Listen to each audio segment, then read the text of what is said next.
everybody, welcome back to another episode of Rachel's Page Turners, and today is the last video challenge for Booktube-A-Thon 2017. I did pretty freaking amazing, but I'm going to talk more about that in my reading wrap-up. Today's challenge is to just talk about your reading experiences. And I have to say, I like to yak, and this could possibly be a very long video, but I'm going to actually just talk about two very distinct moments in my life. Now, the first one, I was in elementary school. I can't tell you what grade I was in. I want to say it was third, or maybe it was fourth. Like I said, I can't tell you what year it was. We were reading Where the Red Fern Grows, and towards the end, if you're familiar with the story, I'm not going to spoil it in case you're not, but something very sad happens, and as we were reading it as a class, the teacher was reading it aloud, and as we were getting to that point, I was getting very emotional. I had never gotten emotional about a fictional character before, and so this was a very new experience. I was very embarrassed that I was feeling this experience, and so of course I put my head down on my desk to hide the fact I was crying, which of course only really put a spotlight on me that I was crying, because my head was down. I heard a couple people near me like, is she crying? Is she crying? Yes I was. Tears were forming into my eyes, and I felt so much.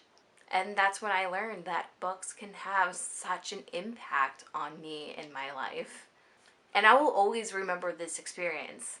Now, fast forward, I'm an adult. It is actually Deathly Hallows Part 2 midnight premiere. Growing up, my dad was a huge avid reader, and he was very much, yeah, pro reading, you read.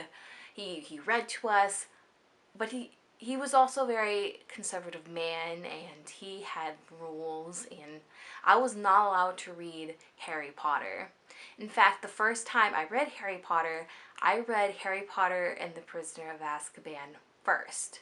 My 6th grade teacher had the books in her classroom, and people kept taking 1 and 2 out, and I was like, you know what, I don't know if I'm ever going to have a chance to read these books, so I'm going to start with 3, and I read the series backwards.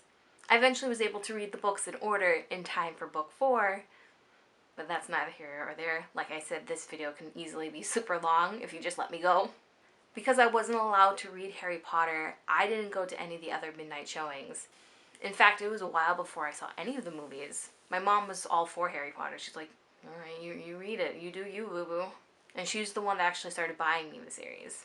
But when Harry Potter and the Deathly Hallows Part 2 came out, I was officially on my own. I was in college, and I was like, you know what, this is going to be my last chance to actually go to a midnight showing. And I went to a midnight showing. I dressed up as Tonks. I had spray painted my hair purple. I had made a purple t-shirt that has the Weird Sisters on it. And it was just, the atmosphere was amazing. Everyone was all for, like, just the camaraderie, and we actually had, like, a wand dueling thing before the movie started. My fiance went as one of the doctors. I want to say he went as the 4th Doctor, just because he could. And he and I actually had a dueling thing, and we really got into it. I was jumping out of the way, and when we were finished, the guy that was hosting it goes, you know, that was actually pretty epic. Thank you for participating. I'm like, yes.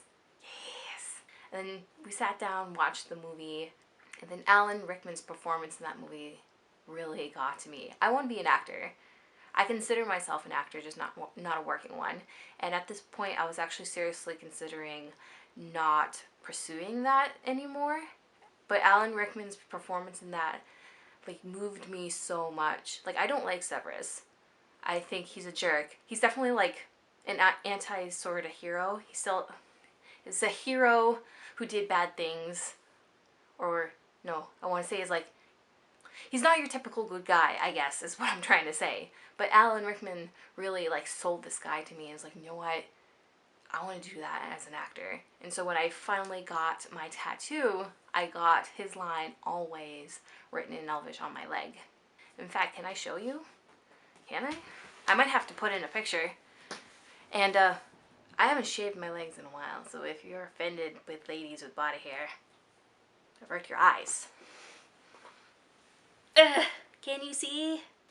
And this tattoo just means so much to me. I freaking love this thing. I will never regret getting this tattoo. So those are like my stories.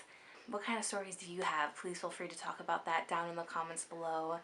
And as always, I hope you enjoyed this video, and I hope to see you guys in the next one. Bye guys!